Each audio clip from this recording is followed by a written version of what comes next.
오늘 주신 하나님 말씀 베드로전서 제4장 12절부터 19절까지 말씀입니다.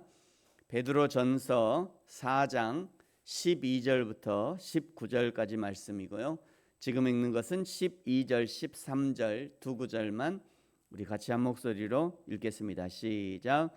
사랑하는 자들아, 너희를 연단하려고 오는 불시험을 이상한 일 당하는 것 같이 이상히 여기지 말고 오히려 너희가 그리스도의 고난에 참여하는 것으로 즐거워하라. 이는 그의 영광을 나타내실 때에 너희로 즐거워하고 기뻐하게 하려 함이라. 아멘. 처음에 말씀드렸듯이 베드로전서는 외적 고난을 당하는 성도들을 격려하는 서신이고요. 베드로후서는 내적 고난을 당하는 성도들을 격려하는 그런 서신입니다. 오늘도 계속해서 외적 고난 중에 있는 성도들을 격려하는 그런 내용입니다. 4장 7절에서 만물의 마지막에 고난을 당하는 성도들을 향해서 종말에 대해서 종말을 대하는 자세를 어떻게 해야 할 것인가에 대해서 말씀하셨죠. 7절부터 정신을 차리고 기도하고 서로 뜨겁게 사랑하라. 대접하기를 원망 없이 하고 각각 은사를 받은 대로 봉사하라 말씀하셨습니다. 오늘 12절부터는 어떻게 그 고난을 이겨낼 것인가, 그 외적 고난을 어떻게 이겨낼 것인가에 대해서 말씀합니다.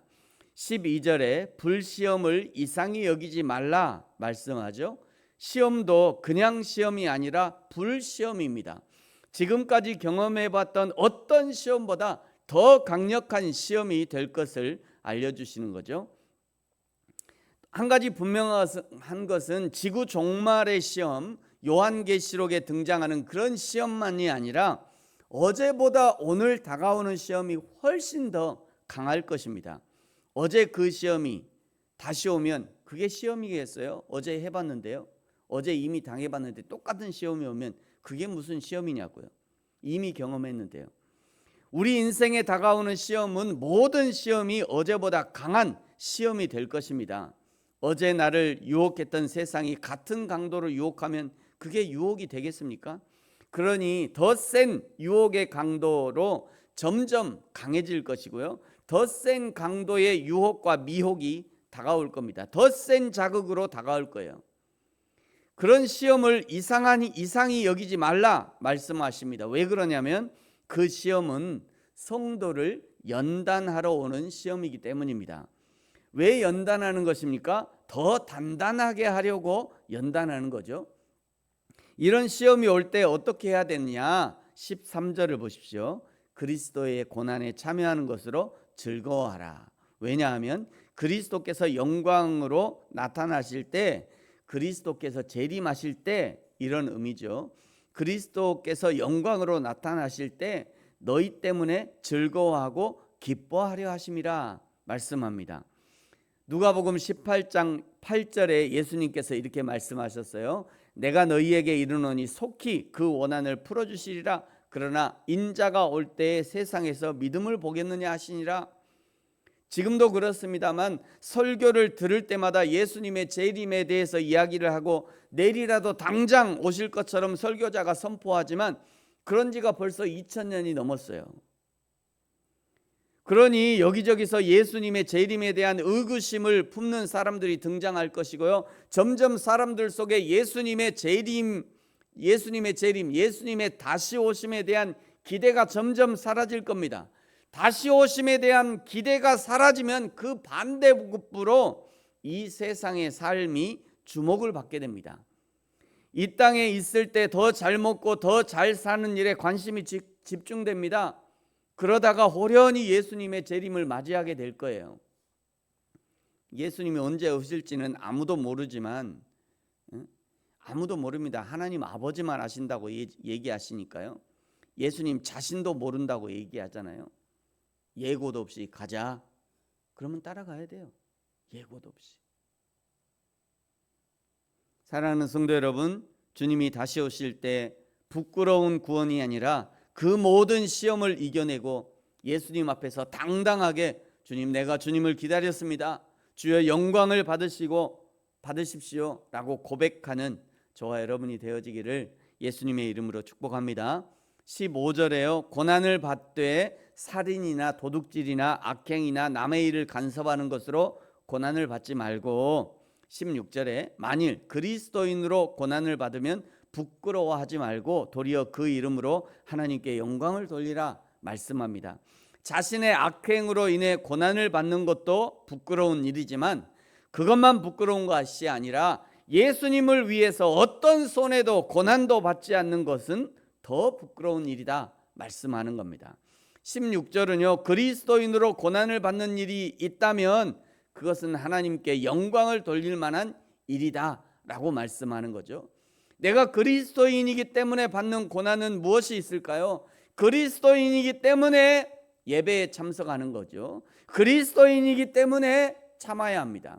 그리스도인이기 때문에 거짓말하지 말아야 하는 것이고요. 그리스도인이기 때문에 성실하고 인내하고 충성해야 합니다. 그리스도인이기 때문에 때로는 양보해야 되고요. 그리스도인이기 때문에 사랑받고 섬김을 받는 것이 아니라 오히려 사랑을 주고 섬겨줄 수 있는 것이죠. 이것이 그리스도인으로서 받는 고난을 자처하는 것입니다. 17절에 말씀하시죠. 이제 곧 하나님의 심판을 하실 때가 되었다. 이 심판은 믿는 자나 믿지 않는 자나 이미 죽은 자나 아직 죽지 않는 자나 이 세상에 존재하는 모든 사람들이 하나님의 심판대 앞에 서게 되는 것이죠. 18절 만약 의인들이 겨우 구원을 받으면, 이게 무슨 얘기냐면 왜 그리스도인들이 겨우 구원을 받느냐면요, 12절에 말씀하신 것처럼 그리스도인이라 할지라도 불시험을 통과해야 되기 때문이죠. 믿는 자가 겨우 구원을 받는다면 믿지 않는 자가 어떻게 구원을 받겠느냐는 것이죠. 그러므로 지금 예수 그리스도를 믿는 성도들이라 할지라도 늘 깨어서 정신을 차리고 근신하여 기도하라, 이런 의미입니다. 그것이 이 마지막 시대를 믿음으로 이겨내는 비결이라는 거죠. 19절을 보십시오. 그러므로 하나님의 뜻대로 고난을 받는 자들은 또한 선행을 행하는 가운데 그 영혼을 미쁘신 창조주께 의탁할지어다.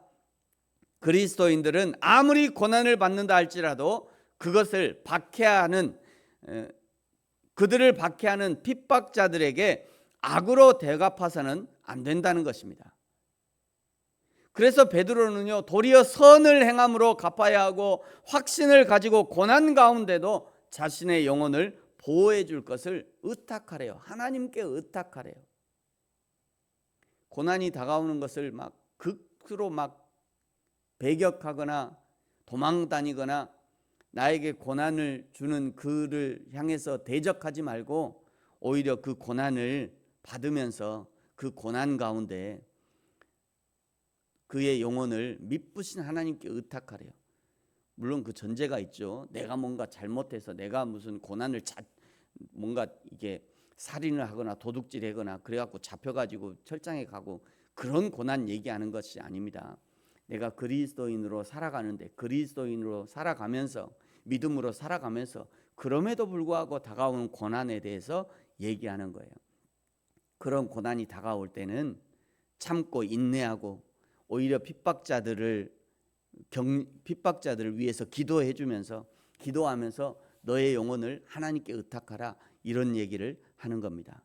사랑하는 성도 여러분, 선을 행하십시오. 무엇보다 열심으로 선을 행하시기 바랍니다. 삶의 모든 행실도, 삶의 행실을 말하는 것, 이게 선을 행한다는 것은 내 삶에 선을 행하라, 그 행실을 말하는 거지만 동시에 복음을 증거하라는 말씀입니다. 내 삶에 선한 행실도 하지만 동시에 그거는 복음을 증거해라, 이런 말이기도 합니다. 우리의 모든 죄를 지시고 십자가를 지신 예수 그리스도, 그 십자가의 죽음의 권세를 깨뜨리시고 부활 승천하신 그 예수 그리스도, 이제 곧 심판주로 다시 오실 그 예수 그리스도를 증거하라는 그런 의미의 말씀입니다. 저와 여러분의 삶을 통해서 오늘 이 하루도 이 예수 그리스도가 증거되어지기를, 나의 모든 삶을 통해서 또 나의 말을 통해서 나의 언어와 행실을 통해서 예수 그리스도가 증거되어지는 그런 하루가 되어지기를 예수님의 이름으로 축복합니다. 기도하겠습니다. 하나님 아버지 감사합니다. 우리를 그리스도인으로 불러주셔서 감사합니다. 비록 어제보다 더한 고난이 오늘 찾아온다 해도 내가 그리스도의 사람임을 잊지 말게 하시고, 내가 그리스도인이기 때문에 받는 고난이라면 감사하게 하시고 인내하게 하시고, 모든 일을 하나님 앞에서 성실함으로 진실함으로 충성함으로 감당하게 하여 주옵소서.